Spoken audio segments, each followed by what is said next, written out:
तुम्हारा है, तुमने इसे सहारा है। बुझा हुआ हूँ दीप प्रभु, आया आप समीप प्रभु। तुम जलते दीपक हो, मुझको अपने तुल्य बनाओ। आओ गुरुवर आओ, आओ गुरुवर आओ। इस अंतर मन में आओ, मेरे जीवन के कण कण में बन कर प्राण समाओ। आओ गुरुवर आओ।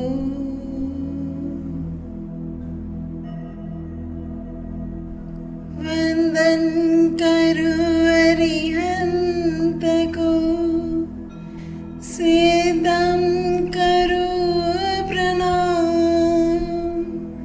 आचार्य उपाध्याय का ली सुखकारी नाम।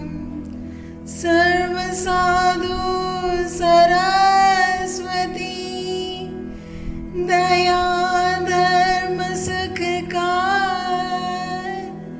महावीर भगवान को वंदन बारंबार।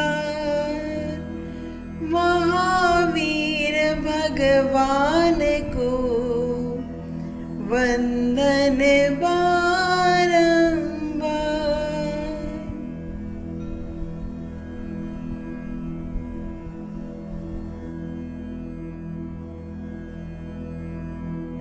जय श्री गुरुदेव। अनुशासन में बंधे हुए हैं ग्रह उपग्रह और सब तारे। अनुशासन में बंधे हुए हैं ग्रह उपग्रह और सब तारे। अनुशासन की सीमा में बंधे हुए जड़ चेतन सारे। अगर समय से सूर्य ना निकले, दूर ना होगा अंधियारा। कैसे जीवन मिले जगत को, कैसे हो फिर जियारा। अगर समय पर चांद न निकले, शीतलता न मिलेगी। चारू चंद्र की चंचल किरणें फिर कैसे सुख देगी। एक नियम से घूम रही है धरती प्यारी प्यारी, तभी टिके हम एक जगह पर, टलती उलझन भारी। वृक्षों से फल नीचे गिरते कभी न ऊपर जाते, विद्या पाकर गुणी पुरुष और भी नम्र हो जाते। यह है अनुशासन की महिमा, भुला इसे मत देना। इससे शिक्षा लेकर अपना जन्म सफल कर देना। हाँ, ये है अनुशासन की महिमा। पूर्ण प्रकृति अनुशासनमय है। ग्रह उपग्रह तारे चंद्र सूर्य वृक्ष नदी झरना हर चीज एक अनुशासित रूप से परमात्मा ने प्रकृति को बड़े सुंदर तरीके से सजाया है।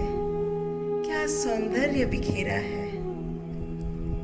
पूर्ण प्रकृति अनुशासनमय है। ग्रह उपग्रह इतने बड़े और शक्तिशाली पिंड है, शक्ति से उत्प्रोत है, फिर भी पूर्ण अनुशासन, पूर्ण जरा सा यदि इधर से उधर हो जाए तो क्या होगा? सोचो, प्रकृति यदि अनुशासन छोड़ दे तो क्या होगा? विध्वंस, विनाश। हाँ, यदि प्रकृति अपना अनुशासन छोड़ दे तो विध्वंस हो जाएगा, विनाश हो जाएगा, प्रलय आ जाएगा।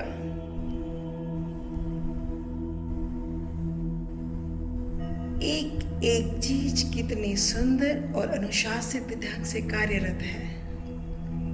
एक समय का, एक पल का, एक क्षण का भी देर नहीं है, ना ही कोई जल्दी है।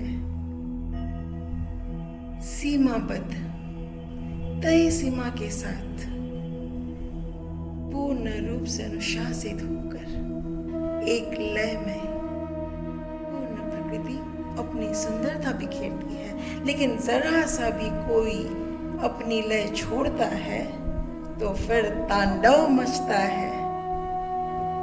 हाँ, कोई भी जब अपनी प्रकृति छोड़े तब विकृति निश्चित है। कोई भी जब अपनी प्रकृति छोड़ दे तो जान लेना विकृति निश्चित है। तुम्हारी आत्मा भी संसार में इसलिए भटक रही है क्योंकि उसने अपनी प्रकृति छोड़ दी है, अपना स्वभाव छोड़ दिया है, दुस्वभाव में अपने आप को रद्द कर दिया है। इसीलिए ये सुख और दुख इसे नचा रहे हैं और ये पूर्ण रूप से भटक रही है। स्वभाव, आत्मा का स्वभाव आनंद से परिपूर्ण है। अनंत शक्तिशाली ये आत्मा आज अपनी शक्तिहीन होकर जीवन व्यतीत कर रही है। जिसका ना आदि है ना अंत है, वो भी मृत्यु से घबरा रहा है। जब जब अनुशासन टूटेगा, दुख, विनाश, असफलता निश्चित है।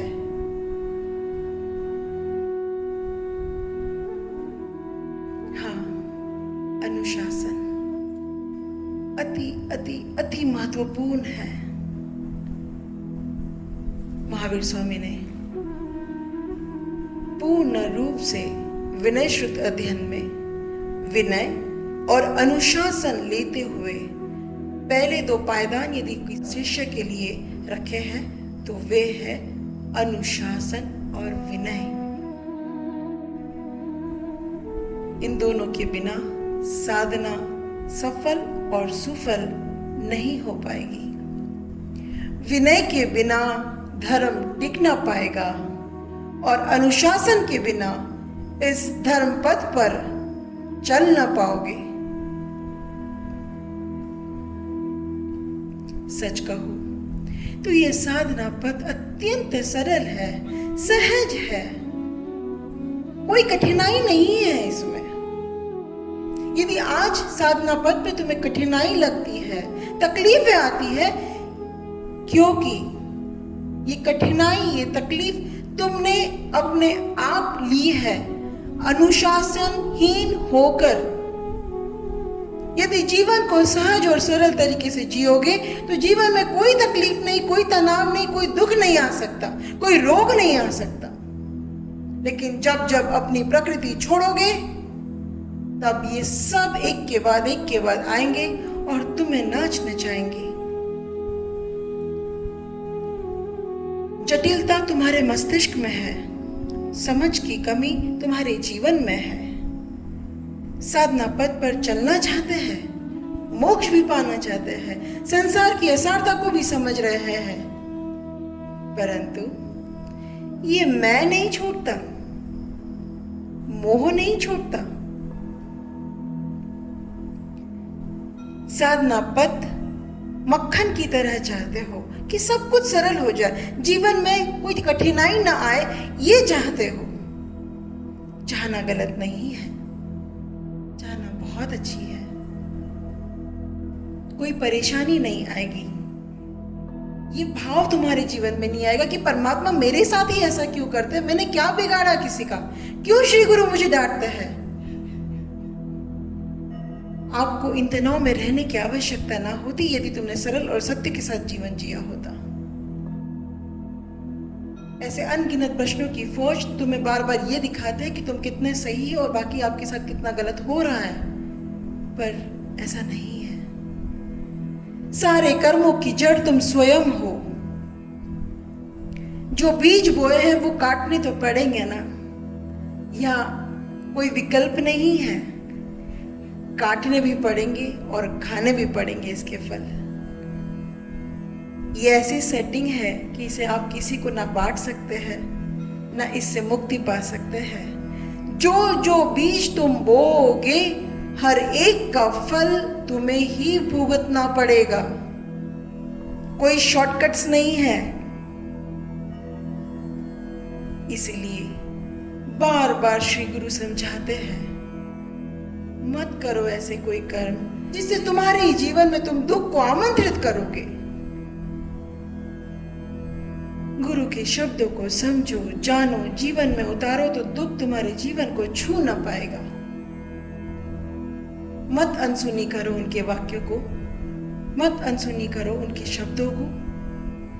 जागृत रहो। ऐसा कोई भी कर्म का बीज मत बोना जो इसका फल तुम्हें अप्रिय लगे, हाँ, जिससे तुम्हारा अपना अहित हो जाए। जागरूकता, पूर्ण जागरूकता, जागरूकता मन से, वचन से और कर्म से। महावीर स्वामी ने विनय और अनुशासन के साथ एक संयमी शिष्य को अपने श्री गुरु के समीप रहते हुए कैसे बैठना चाहिए, कैसे उठना चाहिए, कैसे बोलना चाहिए, इस छोटी छोटी चीजों का ज्ञान दिया है। एक माँ की भांति वे शिष्यों की उंगली पकड़कर उन्हें एक एक कदम साधना पथ पर चलना सिखा रहे हैं। वे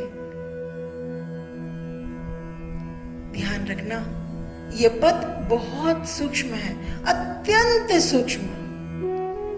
महावीर स्वामी का ज्ञान अति अति सूक्ष्म है। एक एक मन के एक एक विचारों पर उनकी पैनी नजर है, क्योंकि जड़ को ही खत्म करो तो कर्म ही ना होंगे। हाँ, ध्यान रखना, साधना पथ भाव तल से जुड़ा है। जैसा तुम्हारा भाव होगा वैसा तुम्हारा स्वभाव होगा। मैंने पिछले कई सत्रों में तुम्हें श्री गुरु के बारे में समझाया है, चेताया है, जागरूक किया है कि वे एक ऊर्जा पिंड है, कल्याणी शक्ति है, परमेश्वरी शक्ति है। उनके समीप बहुत विनय होकर, अनुशासित होकर रहना चाहिए। उस शक्ति की सूक्ष्मता और दिव्यता समझाई नहीं जा सकती, केवल और केवल महसूस की जा सकती है। हाँ, वे शबरी के बेर है जिसे केवल श्री राम समझ सकते हैं। जब श्री गुरु रूपी ऊर्जा पिंड से ज्ञान ग्रहण करो तो किन किन चीजों का ध्यान रखना है उसे सुने, समझे और पूर्ण अनुशासित होकर पालन करना। एक उदाहरण की तरह समझाती हूँ। एक दिव्य झरना बह रहा है, बहुत सुंदर दृश्य है।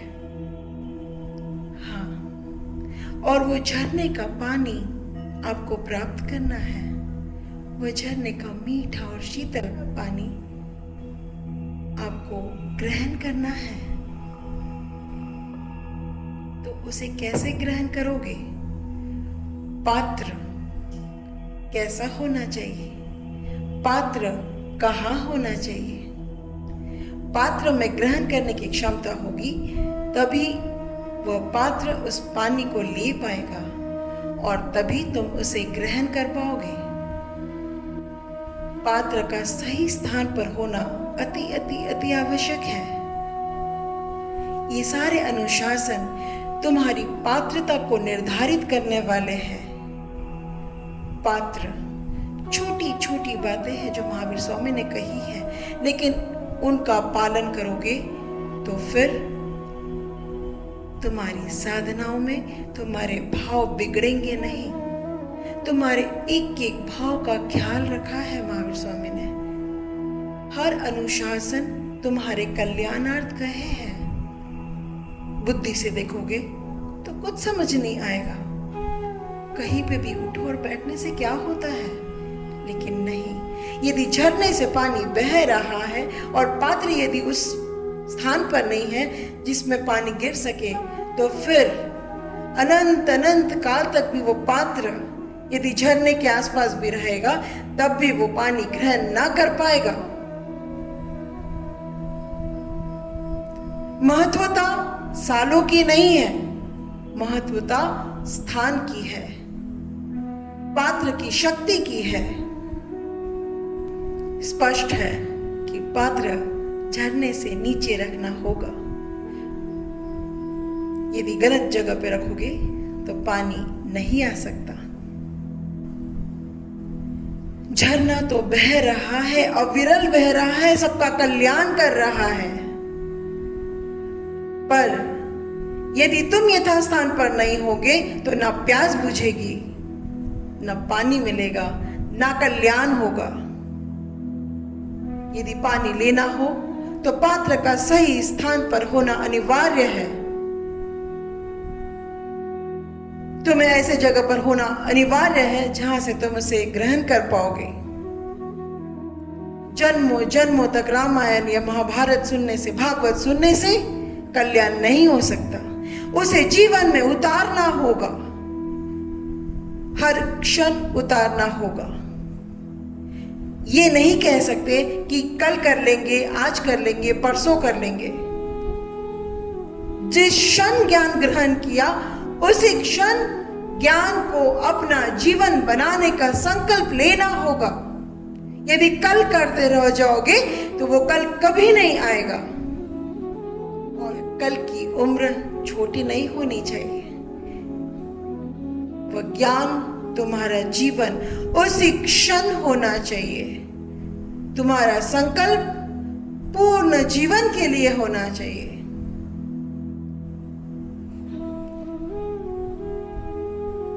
सोचो कितने सालों से साधनारत हो। यदि अनंत अनंत अनंत वर्षों तक वो पात्र उस झरने के आसपास रह गया लेकिन उस स्थान पर नहीं रहा जहां वो ग्रहण कर पाएगा, तो काल उपरांत काल निकल जाएंगे लेकिन वह पात्र में पानी नहीं आएगा। पात्र का स्थान और पात्र की क्षमता दोनों महत्वपूर्ण है और ये क्षमता तुम्हारे जीवन में उतारने से होगी। हाँ, जब भी श्री गुरु से ज्ञान ग्रहण करो तो वो हमेशा के लिए ज्ञान ग्रहण करना। एक दो दिन के लिए, एक दो पल के लिए, 2-4 दिन के लिए नहीं।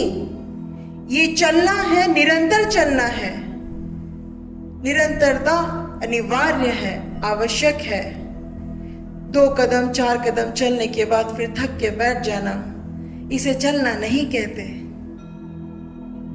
4 दिन करना और बाकी दिन सो जाना, इसे जागना नहीं कहते। जगे होने का भ्रम है, ज्ञानी होने का अहम है। हाँ, कहने के लिए हम इतने सालों से जुड़े हैं, हम इतने वर्षों से जुड़े हैं, हम इतने समय से जानते हैं, लेकिन बने क्या कुछ? अज्ञान अति अति खतरनाक है। ज्ञानी होने का भ्रम बहुत खतरनाक है।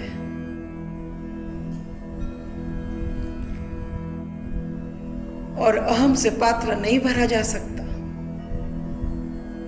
विनय से ही भरा जा सकेगा। बहुत बहुत महत्वपूर्ण है सही स्थान, पूर्ण विनय, पूर्ण अनुशासन। महावीर स्वामी ने जो नियम कहे हैं वे बहुत बहुत महत्वपूर्ण हैं। इनका पालन पूर्ण जागृति से करना, समझ के करना, एक एक नियम को समझने की कोशिश करना। सोचिए, उस पूर्णत्वधारी अरिहंत पद को धारने वाले महावीर स्वामी ने एक शिष्य को अपने गुरु के समीप कैसे बैठना चाहिए, इस छोटी छोटी बातों का भी ज्ञान कराया है। बहुत महत्वपूर्ण है। सबसे पहले महावीर स्वामी कहते हैं कि विनीत शिष्य कभी भी ऐसे आसन पर ना बैठे जो आपके श्री गुरु के आसन से ऊंचा हो या अपने श्री गुरु के आसन से अधिक मूल्यवान हो। आसन का बहुत महत्व है साधना पथ पर। आसन जब भी चुनो ध्यान से चुनना, जब भी बैठना ध्यान से बैठना, कभी भी अपने श्री गुरु के आसन से ऊपर ना बैठना, चाहे उनकी फोटो ही क्यों ना रखी हो। हाँ, उनकी फोटो में भी वही जीवंत ताकत है, वो फोटो भी जागृत है उन शक्तियों के लिए जो श्री गुरु के समीप रहती है। इसलिए ये मत सोचना कि श्री गुरु है या उनकी फोटो है, उनकी फोटो को भी उतनी ही जागृति से समझना। आसन ऐसा आसन ना हो जो आवाज करता हो, जो हिलता डुलता हो, अस्थिर हो, ऊंचा नीचा हो। कभी भी किसी कुर्सी पे यदि बैठने का मौका मिले तो ध्यान रखना कि तुम्हारा आसन स्थिर हो, उसकी आवाज से उन्हें कभी कोई परेशानी ना हो। आपके श्री गुरु का ध्यान बहुत सूक्ष्म और गहरा होता है। हल्की सी भी आवाज उनके लिए बाधा हो सकती है। हाँ, वे बहुत गहरे तल पर रहते हैं। तुम्हारे तल में और उनकी तल में जमीन आसमान का फर्क है। उनकी साधनाओं में कभी बाधा न बनना, इस बात का ध्यान अच्छे से रखना। जब भी एक विनीत शिष्य श्री गुरु के समीप हो तो ध्यान रहे कि आसन से बार बार ना उठे। यदि विशेष प्रयोजन हो तो भी ध्यान रखना कि एक ही बार उठकर जितना काम करके आ सकते हो सारे काम एक साथ करके आना। बार बार उठना अच्छा नहीं है। बार बार तुम्हारे हाथों पैरों का हिलना सही नहीं है। स्थिरता अति आवश्यक है। अपने आसन पर बैठकर हाथ पैरों का भी चलायमान नहीं होना चाहिए। हाथों पैरों को स्थिर रखिए। रीढ़ की हड्डी स्थिर रखकर एक अच्छे तरीके से बैठिए। अस्थिरता शोभा नहीं देती। शांति और स्थिरता से बैठना है, क्योंकि चंचलता और प्रमाद अविनय की जननी है। न मन से चंचल बने न आलस्य को अपनाए, ये दोनों ही अविनय की जननी है। विनीत शिष्य समूह में हो या एकांत में, वाणी से या व्यवहार से ऐसा कोई आचरण ना करना जिससे श्री गुरु की अविनय हो। हाँ, ऐसा कोई भी कार्य मत करना जिससे आपके द्वारा श्री गुरु का कभी भी अविनय हो। विनीत शिष्य एकांत में भी मन में वो भाव न लाए जो उनके प्रतिकूल हो। जिनको सुनकर, जिनको जानकर उन्हें अच्छा न लगे, ऐसा कोई भी भाव न लाना। कर्म तो दूर की बात है, मैं भाव की बात कह रही हूं। भाव तुम्हें बनाते हैं। जैसे एक एक कोशिका से ये शरीर बनता है, वैसे ही एक एक भाव से तुम्हारा निर्माण होता है। हाँ, तुम्हारा व्यक्तित्व, तुम्हारी संरचना तुम्हारे एक एक भाव से ही बनेगी। पहले भी कहा था, जो तुम्हारा भाव होगा वही तुम्हारा स्वभाव होगा, और जो तुम्हारा स्वभाव होगा वही तुम्हारे कर्म होंगे, और जो तुम्हारे कर्म होंगे वैसा ही तुम्हारा जीवन का निर्माण होगा। हर एक भाव तुम्हारे जीवन का निर्माण कर रहा है। तुम स्वयं इंजीनियर हो अपने जीवन की, कोई और नहीं कर रहा है। इसलिए अपने जीवन में किसी भी घटना के लिए कभी भी किसी को दोष मत देना।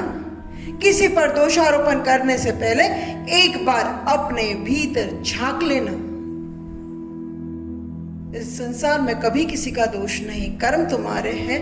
हर कर्म की जड़ में तुम हो, हर घटना की जड़ में तुम हो। कल जो बीत गया सो बीत गया, लेकिन आज से, अभी से संकल्प करो कि भाव शुद्ध होगा, राह सत्य की होगी। अभी से, अब इसी समय से ऐसा एक भी कर्म नहीं करेंगे जिसके फल तुम्हें अप्रिय लगे, जिसके जड़ में तुम किसी भी दुख, रोग या किसी भी विपत्ति को निमंत्रण दो। आज से, अभी से इस संकल्प को मजबूत करना। जब जागो तब सवेरा, लेकिन ऐसा जागना कि अब ना सोना। बहुत आवश्यक है इस चीज को समझना कि भाव क्या कर सकता है। आपके भाव में ताकत कितनी गहरी है। आपका हर भाव आपके पूर्ण जीवन का निर्माण कर सकता है। ये जितने भी विनय आपको समझाए और सिखाए जा रहे हैं, ताकि आपके भाव में मलिनता न आए, आपके भाव में अहम न आए। यदि भाव अच्छे होंगे, सुंदर होंगे, श्रेष्ठ होंगे, तो हाँ, कर्म भी सुंदर होंगे, अच्छे होंगे, श्रेष्ठ होंगे। भाव अति महत्वपूर्ण है। ये भाव ही है जो तुम्हारे भाव को बिगाड़ सकता है, और ये भाव ही है जो तुम्हारे भाव को उतार सकता है। हाँ, विनयी शिष्य को गुरुजनों के पास बैठने का पूर्ण ध्यान रखना चाहिए। कभी भी उनके आगे ना बैठे, पीठ करके, उनके मुख के सामने आपकी पीठ ना हो, उनके पीछे ना बैठे, उनकी बगल में सटकर ना बैठे। इस तरह बैठे कि वे तुम्हें कुछ कह सके और तुम आराम से सुन सको, श्रवण कर सको। ऐसा आसन हो तुम्हारा कि उनकी हर आज्ञा को तुम शिरोधार्य कर सको। यदि पीठ करके बैठोगे, वे तुम्हें कहेंगे कैसे? पीछे बैठोगे तो वे तुम्हें देखेंगे कैसे? बगल में बैठना उनका असम्मान होगा। कभी भी गलती से भी श्री गुरु के बगल में ना बैठना। और ऐसे भी ना बैठना कि कोई और तुम्हारे श्री गुरु की यदि दर्शन करना चाहे तो वे श्री गुरु का मुख ना देख सके। इतना सटकर, इतना चिपक कर कभी ना बैठना। ध्यान रखना, कभी भी श्री गुरु के अंगों से तुम्हारे अंगों का स्पर्श ना हो। हाँ, वे तुम्हें प्रेम से गले लगाए, वे तुम्हें प्रेम से उनका हाथ तुम्हारे सिर पर रखे, वे तुम्हें स्पर्श करें, तो ये तुम्हारा अभाग्य है, तुम्हारा सद्भाग्य है। लेकिन अपनी ओर से ध्यान रखना कि तुम्हारा अंग उनके अंग से स्पर्श ना हो।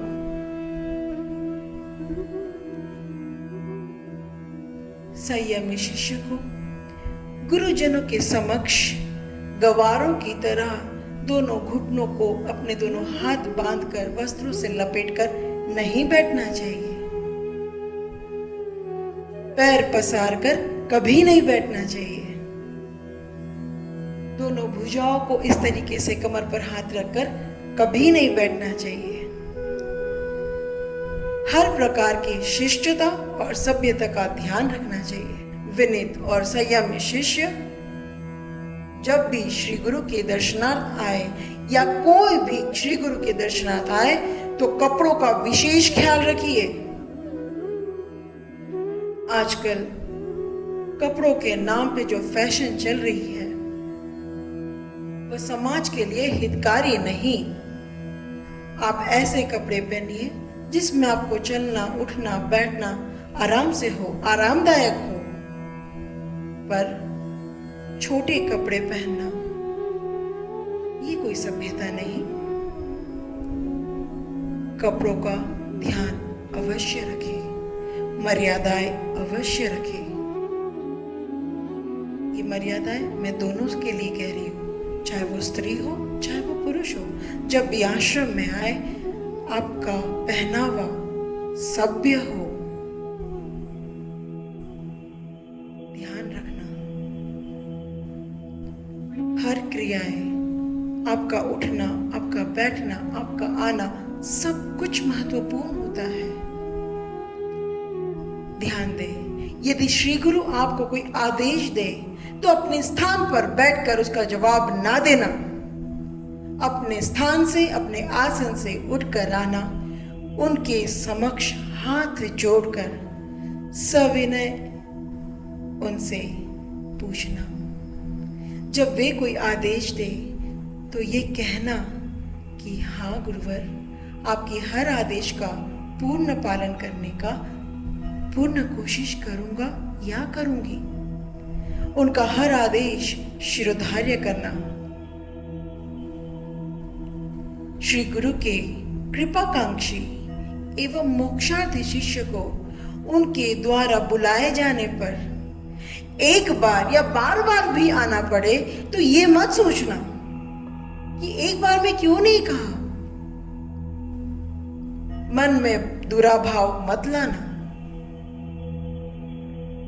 जब जब वे आपको पुकारे, प्रेम से अपने आसन को छोड़कर अवश्य आए और अपनी आज्ञा ग्रहण करें। एक और बात महावीर स्वामी ने कही है, श्री गुरु का पुकारना तुम्हारा सौभाग्य है, औभाग्य है। यदि इतने शिष्यों में वे तुम्हें कोई सेवा दे, ये तुम्हारा कल्याण है। और दुर्भाग्य है उन शिष्यों का जो गुरु की सेवा से दूर रहते हैं। एक बहुत ही महत्वपूर्ण बात महावीर स्वामी ने कहा है कि यदि श्री गुरु पुकारे तो जिस अवस्था में हो कभी भी न आने की भूल मत करना। हाँ, कभी यदि शरीर रुग्ण हो, त्रस्त हो, परेशान हो, शरीर की किसी भी कमजोरी को अपनी सेवा में बाधा न आने देना। शरीर की कमजोरी आपकी सेवा में बाधा ना बने, इस बात का ध्यान रखना। यदि श्री गुरु पुकारे तो रुग्ण अवस्था में भी आना और अवश्य आना। इसके पीछे का रहस्य थोड़ी देर बाद बताऊंगी कि श्री गुरु की पुकार कैसे तुम्हारा कल्याण कर सकती है। हाँ, बुद्धि ये सोचेगी, अरे मेरी तबीयत ठीक नहीं है, फिर भी क्या मुझे सेवा करनी चाहिए? लेकिन नहीं, ये साधना पथ है। इस साधना पथ में शरीर का बलवान होना अति आवश्यक है। यदि शरीर बलवान न होगा, साधना कर ना पाओगे। शरीर भी दृढ़ चाहिए, मन भी दृढ़ चाहिए, तभी ये आत्मा अपने प्राप्य लक्ष्य को प्राप्त कर पाएगी। यदि शरीर और मन कमजोर रह गया तो लाख जतन कर लेना, लेकिन इस साधना पथ पर चल ना पाओगे। अनेक परीक्षाएं आएगी, हर परीक्षाओं में दृढ़ता से सामना करना श्री गुरु का आशीर्वाद है और उनके आशीर्वाद से कभी भी तुम्हारा अहित नहीं हो सकता। उस शक्ति को जानना, समझना, सुनना, अपने बुद्धि को बीच में न आने देना, एक एक विनय और अनुशासन का ध्यान रखना।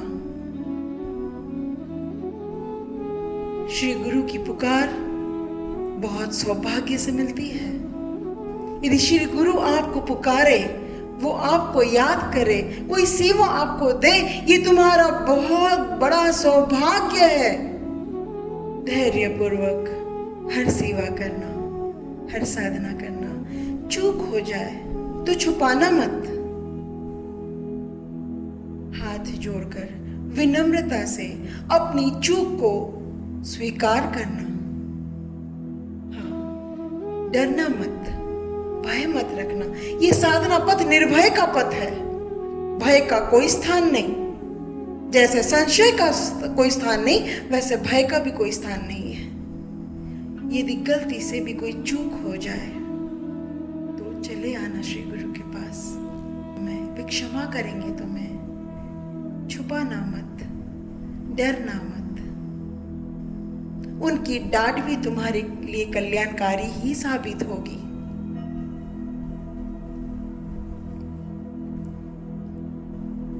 उनकी हर आज्ञा शिरोधार्य करना। कभी भी बिस्तर पर लेटकर उनके वचनों को सुनना मत। और एक बात का विशेष ध्यान रखना, जब भी श्री गुरु के सम्मुख हो और यदि उनसे कुछ पूछना चाहो तो पहले उनसे प्रश्न पूछने की, जिज्ञासा पूछने की अनुमति लेना। ये नहीं कि सीधा प्रश्न पूछ रहे हो। हाँ, प्रश्न पूछने के लिए अनुमति अवश्य ले। वह ऊर्जा सदा तुम्हारे कल्याण के लिए उपलब्ध है। लेकिन ध्यान रखना, तुम्हारे पास खाली समय हो सकता है, लेकिन वो विश्व कल्याणी ऊर्जा है, उसके पास अपना समय निर्धारित है। तो बिना अनुमति के कभी कोई प्रश्न ना पूछना, कभी कोई बात ना करना। उनकी स्वीकृति के बाद आप अपना प्रश्न अवश्य पूछ सकते हैं, अपनी जिज्ञासाएं अवश्य रख सकते हैं। और उनकी द्वारा दिया हुआ ज्ञान अपने सांसों से भी अधिक कीमती जानना, उसे सुनना और सीधा हृदय में उतारकर उसे अपना जीवन बनाना। ज्ञान वही श्रेष्ठ है जिसे विनय से ग्रहण किया गया हो, अन्यथा वही ज्ञान अहम में तब्दील होकर अज्ञान के रूप ले लेगा और वह ज्ञान तुम्हारा कल्याण कर ही नहीं सकता यदि वह विनय से ग्रहण ना किया गया हो। एक एक बात बहुत सूक्ष्म है, बुद्धि को कभी समझ नहीं आएगा कि इधर बैठने से या उधर बैठने से क्या होता है, लेकिन ये ऊर्जा और ये शक्ति का साम्राज्य है। सिंपल शब्दों में कहूँ तो यदि झरने के नीचे पात्र ना होगा तो झरना का पानी उसमें नहीं आ सकता। पात्र में यदि छेद होंगे तो वो पात्र भर नहीं सकता। इसलिए ये छोटे छोटे नियम, ये छोटे छोटे अनुशासन, ये विनय तुम्हारे साधना पथ के लिए अत्यंत लाभकारी है। अपनी बुद्धि मत लगाना। शब्दों में प्राण और जीवन में उत्थान केवल और केवल विनय और अनुशासन से ही आ सकता है, अन्यथा वे कल्याणकारी शब्द तुम्हारे जीवन में पालथा घड़ा पानी हो जाएगा कि झरने के नीचे तो आ गए, झरने का पानी भी मिला, लेकिन आपका घड़ा उल्टा रह गया, पानी सारा बाहर निकल गया, भीतर एक बूंद ना जा सकी। वह ज्ञान अज्ञान में बदल जाएगा, वह ज्ञान तुम्हारे जीवन में कोई कल्याण ना कर पाएगा। और कुछ हो ना हो, लेकिन ज्ञानी होने का भ्रम अवश्य आएगा। मेरा यह मानना है कि सदा बालक की तरह निरागस रहना, कोमल रहना, अहम हमेशा अकल्याणकारी ही रहेगा। इससे सदा बचना, सतर्क रहना। ज्ञानी होने का अर्थ है विनम्र होना, सौम्य होना, अपने आप को किसी से श्रेष्ठ मानना किसी और का अपमान है। किसी का अपमान करके अपना सम्मान नहीं हो सकता। बहुत सूक्ष्म है ये सब कुछ, एक एक शब्दों को ग्रहण करना। ज्ञानी होने का अर्थ है कि उस फलदार वृक्ष की भांति हो जाओ जिसमें जब फल लगे, फूल लगे, तो वो अनंत पक्षियों को शरण देने वाला बन जाए, पति को छाया देने वाला बन जाए, और फल ऐसे लगे कि सबका पेट भर जाए। वो होता है ज्ञानी होना। विनम्रता से ज्ञान ग्रहण किया हुआ व्यक्ति उस फलदार वृक्ष की भांति ही होगा। अकड़ कभी कुछ ना देगी।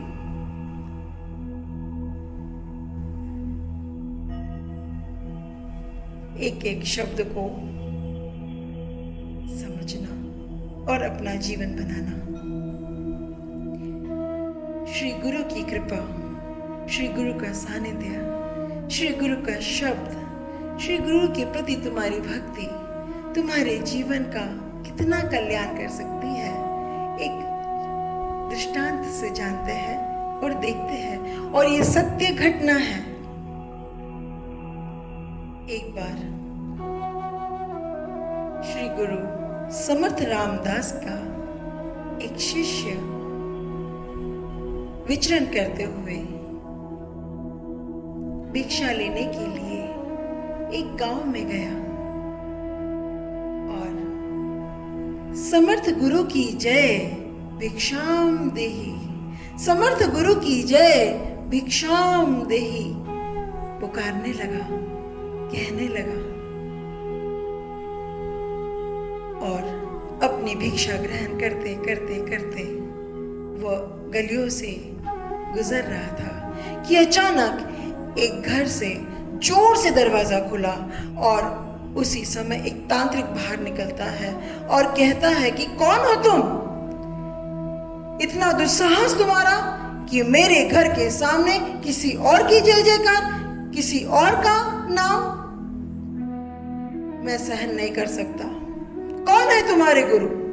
क्या है उनकी क्षमता? उन्होंने बड़ी विनम्रता से कहा, मेरे गुरु समर्थ रामदास है, पूर्ण है, पूर्ण समर्थ है मेरे गुरु, और मेरा हृदय उनकी भक्ति में ही रहता है।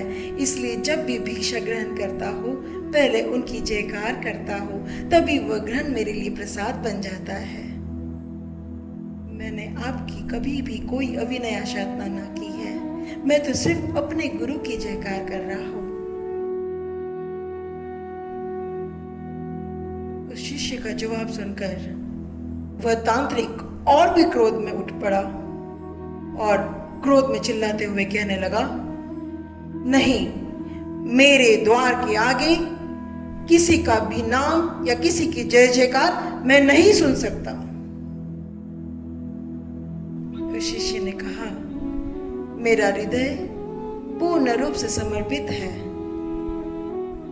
आपको बुरा लगा हो तो मैं क्षमा चाहता हूं, लेकिन हाँ, जब जब मैं यहां से गुजरूंगा मेरे गुरु की जयकार तो होगी। और वह फिर से समर्थ गुरु की जय भिक्षाम देहि के जाने लगा।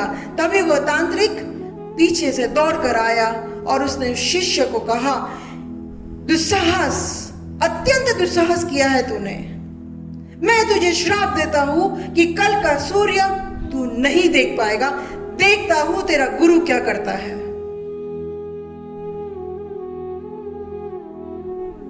वह शिष्य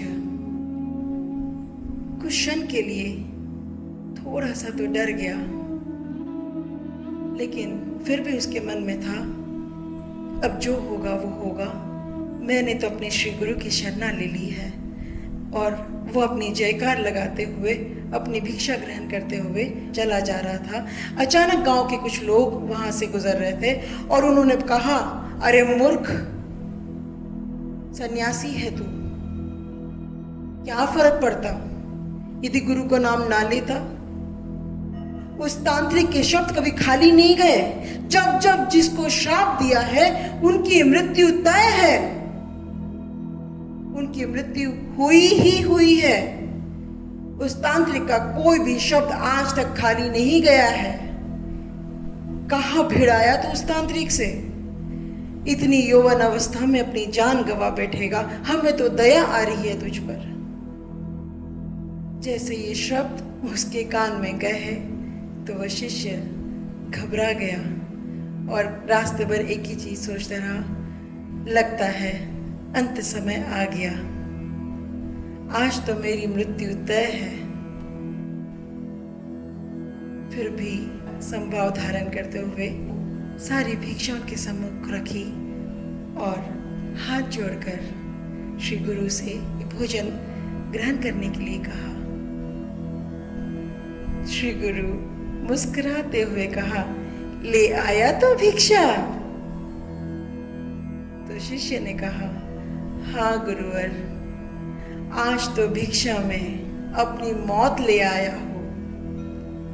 और ऐसा कहकर उस शिष्य ने उदासीन भाव से पूर्ण घटना अपने श्री गुरु को सुना दी। श्री गुरु ने कहा, कल का सूर्य कल तो अभी दूर है, रात अभी बाकी है, चिंता न कर, चला भोजन ग्रहण कर ले। उस शिष्य ने विनम्रता से कहा कि गुरुदेव, प्राण सूख रहे हैं मेरे, मन में भय है, आज शायद भोजन न कर पाऊंगा। ऐसा लग रहा है कि कुछ समय ही तो बचा है मेरे पास, तो जो मैं अपनी सेवा करना चाहता हूँ उसे कर लेने दीजिए। कम से अंतिम सांस तक एक ही चाहना है कि जितना हो सके एक एक समय, एक एक पल मैं अपनी सेवा में जाने दूं। और वह अपने आश्रम के कार्य में लग गया। आंखों से आंसू बह रहे थे। कितना दुर्भागी हूं मैं, इतने समर्थ गुरु है मेरे, लेकिन नहीं है मेरे पास आयु, कैसे करूंगा मैं उनकी सेवा। कोई बात नहीं, वो एक एक क्षण का सदुपयोग करने लगा और अपनी सेवा में अपना समय बिता रहा था कि धीरे धीरे धीरे शाम ढली और रात हो गई। तब श्री गुरु ने कहा, आओ मेरे पैर दबा दो। और उस शिष्य की आंखों से आंसू निकल आए और उन्होंने कहा, हाँ गुरुदेव, बस ये रात ही तो है मेरे पास, कल का सुबह का सूर्य ना देख पाऊंगा। अंतिम सांस मेरी आपके पैर, आपके चरण दबाते हुए निकले, बस इतना ही आशीर्वाद दीजिएगा। आपके चरणों में मेरे प्राण निकल जाए, कोई दुख ना होगा, कोई गम ना होगा। और वह शिष्य अपने श्री गुरु के चरण दबा रहा था, आंखों से आंसू बह रहे थे। श्री गुरु निद्रा में जाने लगे।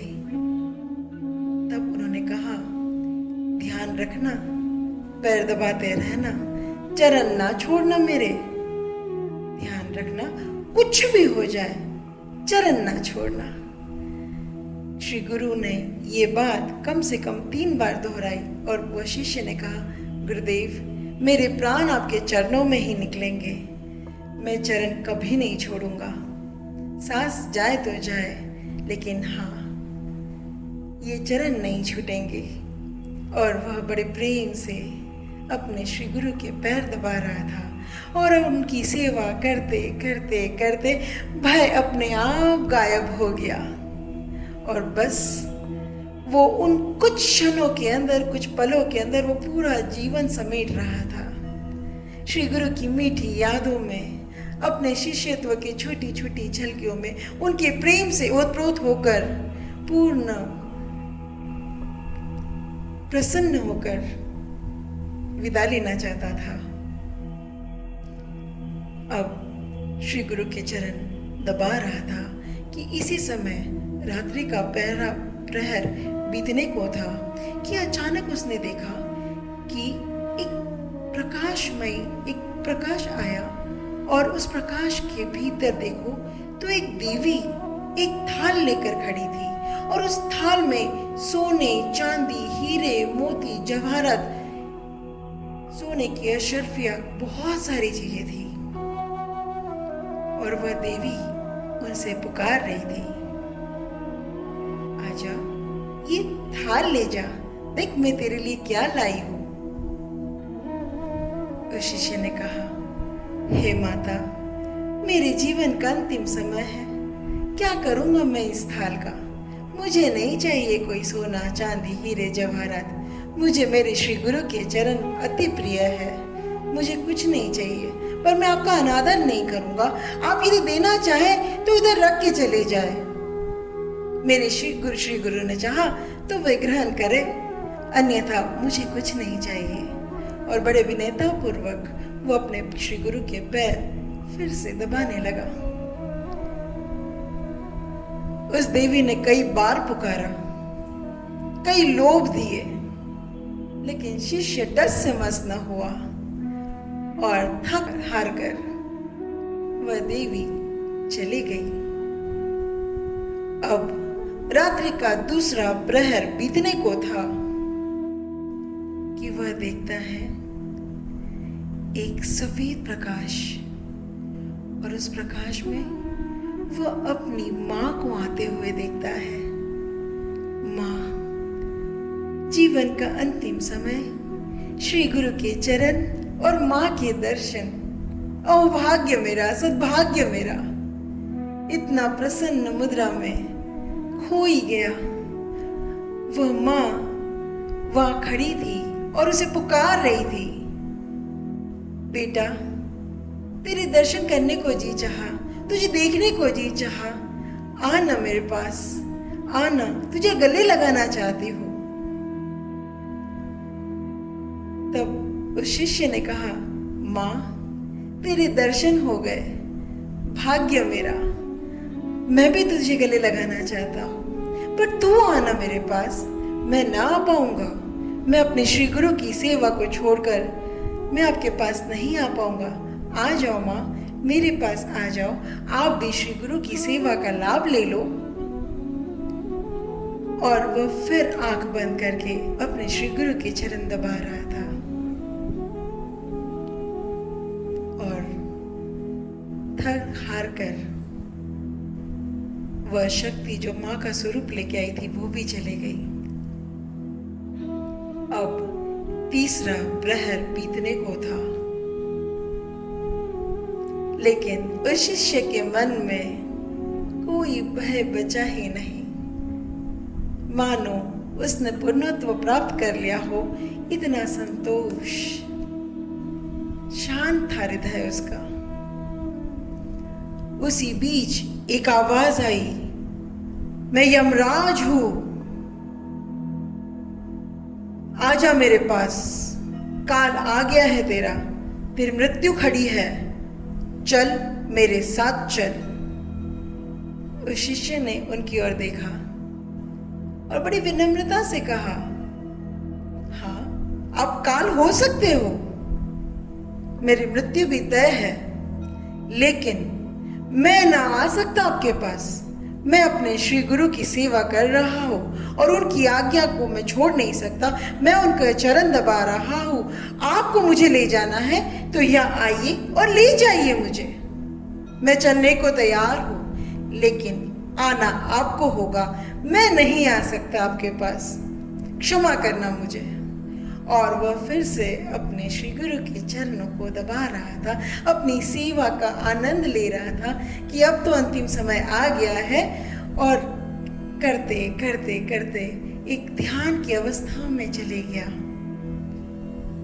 और अचानक श्री गुरु की आवाज आई, हे मेरे प्रिय शिष्य, लगता है सुबह हो गई। जैसे श्री गुरु ने बोला, उसने आंख खोली और देखा चिड़िया चहचहा रही थी, सूरज उगाया था। तब श्री गुरु ने कहा, अरे, तेरी तो मृत्यु होने वाली थी। तूने तो कहा था कि उस तांत्रिक की बात कभी खाली नहीं जाती। तू मरा नहीं अभी तक। शिष्य एक पल के लिए सोचता ही रह गया कि हाँ, उन्होंने तब कहा था कि मैं सुबह का सूर्य ना देख पाऊंगा, पर सूर्य भी निकल चुका है। और तब उसे अपने श्री गुरु की लीला समझ आई, चरणों में गिर गया, आंखों से आंसू न रुके कि हे मेरे गुरु, अनंत अनंत अनंत कृपा है आपकी। जब आप हो तो काल क्या और महाकाल क्या। कुछ क्षण के लिए भूल बैठा था शायद मैं, इसलिए मृत्यु का भय मेरे भीतर वास कर पाया। लेकिन हे मेरे गुरु, आपने चरणों की सेवा क्या दी, मेरा मन शांत हो गया, मृत्यु का भय भी मुझ में न रहा, निर्भय था मैं। बस अपने अंतिम क्षणों को, अपनी सेवा का आनंद ले रहा था और मुझे पता ही नहीं चला कि आपके चरण को पकड़कर वह काल, वह महाकाल भी टल गया। कृपालु है आप, मुझे जीवन की चाहना नहीं, मृत्यु का भय नहीं, लेकिन हाँ गुरुदेव, आपकी सेवा की चाहना है, अपनी साधना को पूर्ण करने की प्रार्थना है। अनंत अनंत उपकार, अनंत अनंत अभाग्य। मूर्ख था मैं जो उस तांत्रिक से भय खाता बैठा, वो लोगों की बातों में आ गया। मेरा गुरु समर्थ है, पूर्ण समर्थ। हाँ, मैं अपने श्री गुरु के चरणों में मेरी एक एक सांस अर्पित करता हूँ। अनंत अनंत दयालु हो आप, आपकी लीला मैं न समझ पाया। सदगुरु की लीला के आगे प्रकृति भी कुछ न कर पाएगी, ऐसी है सदगुरु की लीला। और ऐसे सदगुरु का सानिध्य भाग्य है तुम्हारा। बस यदि वो शिष्य डर गया होता, वो अपनी माँ के गले लगने के लिए चले गया होता, यही सोचकर कि क्या फर्क पड़ता है, अंतिम समय माँ से तो गले मिल लूं, यदि उसने इतना सा विचार कर लिया होता तो मृत्यु तय थी, निश्चित थी। लेकिन श्री गुरु का आदेश शिरोधार्य किया। ऐसा ही कुछ होता है जब आपसे कहा गया यदि रुग्ण अवस्था में हो तब भी आना। उनकी आज्ञा, उनका स्पर्श, उनकी ममता बहुत कोमल है। पूरी प्रकृति बाध्य है, यदि उन्होंने कुछ चाहा वो होकर रहेगा, सारे रोग मिट जाएंगे। इसलिए महावीर स्वामी कहते हैं यदि रुग्ण अवस्था हो, चल नहीं पा रहे हो तो रेंग के आना, लेकिन आना जरूर। एक एक अनुशासन, एक एक विनय तुम्हें बनाने वाला होगा, तुम्हारे अहम को मिटाने वाला होगा। हाँ, श्री गुरु की शरणा और श्री गुरु के चरना दोनों ही तारनहार है। इन्हीं भाव के साथ ज्या ज्या ठिकाणी मन जाय माझे, त्या त्या ठिकाणी निज रूप तुझे, मी ठेवितो मस्तक ज्या ठिकाणी, तेथे तुझे गुरु पाय दोन्ही, तेथे तुझे गुरु पाय दोन्ही।